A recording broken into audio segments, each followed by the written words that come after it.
Okay, so episode 3, I liked it. I thought it was actually pretty good for the most part. I mean, there was no cringy dialogue. There was, no really, there was no, over-the-top acting, and, what's the other big thing I can say about, say about this, oh wait, no, there's one scene. It's not bad. It's just so fucking weird. It's just really distracting. They find Justin in this episode, which okay, cool. I thought Brandon Flynn was one of the better actors from the last season. Glad to see his return, and he returned quickly. But just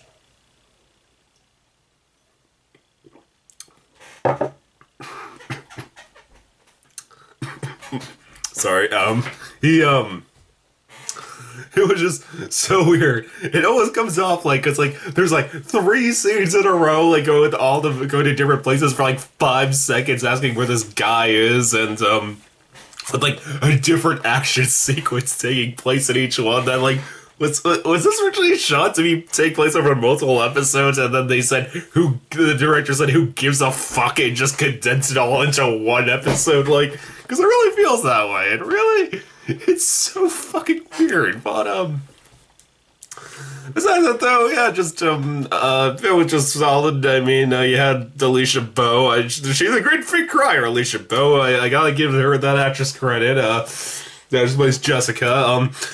She was the star of this episode, yeah, that was good. It was one of the better actors being the star of the episode, so good on that, and, and I'm glad, I do give the show credit for, even though it's coming eventually, we'll get there.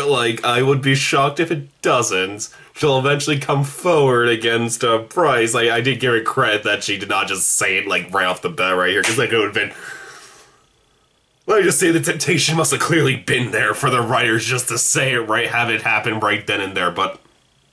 I digress. I will say this, though. That is the one plot line that it could justify a second season for me, because at the moment I still don't feel any of this is justified for its existence, but, if they hold this plot line off properly, I'll give it credit. I'll say yes, season 2, glad it happened.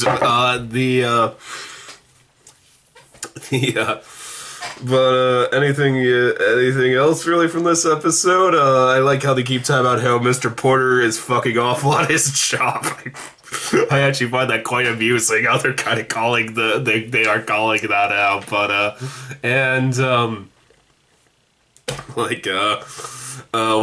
what was it? I love how even the lawyer called him out at the end of the last episode when he just said to the lawyer, God, you made a girl come out on the stand. I mean, that's fucked up. And then she's just well, 1, I'm a lawyer, it's my job, and 2, I mean, you're fucking awful at your job, so what do you want me to say? And, that got a bit of laugh out of me, and, oh yeah, I did give the show credit, because, I could easily see this in a worsely written show, just when she comes out as gay. I just forgot the character's name again. Whoever the lesbian character's name is, when she just walks into the school and people start laughing, I was my only thought was Jesus Christ, it is 2018, who gives a flying shit if you come out as gay, unless, you're in the deep south, near a crazy Baptist church, those kind of people, the people who support Roy Moore, those kind of people, no,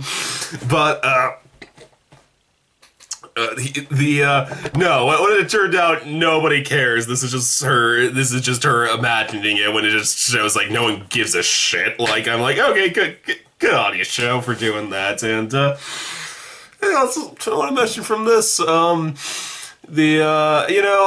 do like what they're doing with the character of Zach, Ross Butler. He just how he kind of doesn't know what he wants to do, and just how he's afraid of all this coming out, even though really for him he really didn't do anything wrong really when you get down to it, but he just doesn't want it to come out, and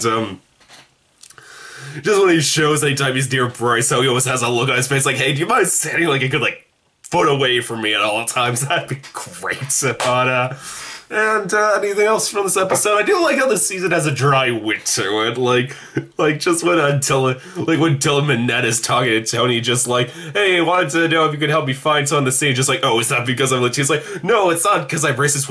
Wait, am I racist? Like that got a laugh out of me. What was it? And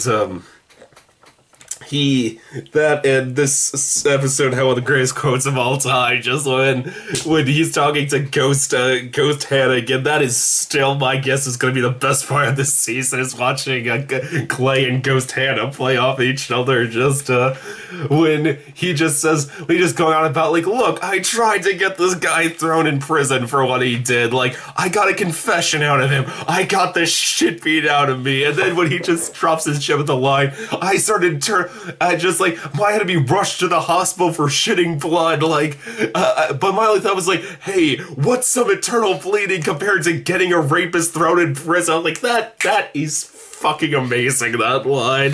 That is a fantastic philosophy to have, Clay. So, it's pretty good. Still don't know if I can justify why this season had to exist, but it's the first 3 episodes have been a steady ramp up from to good. So I'm kind of a bit pretty wasted at the moment, and it's the sun is mocking me, so I think I'm gonna go to bed and try to sleep this off a bit before I keep going, and because it's either very late or very early, depending on your opinion. So see ya.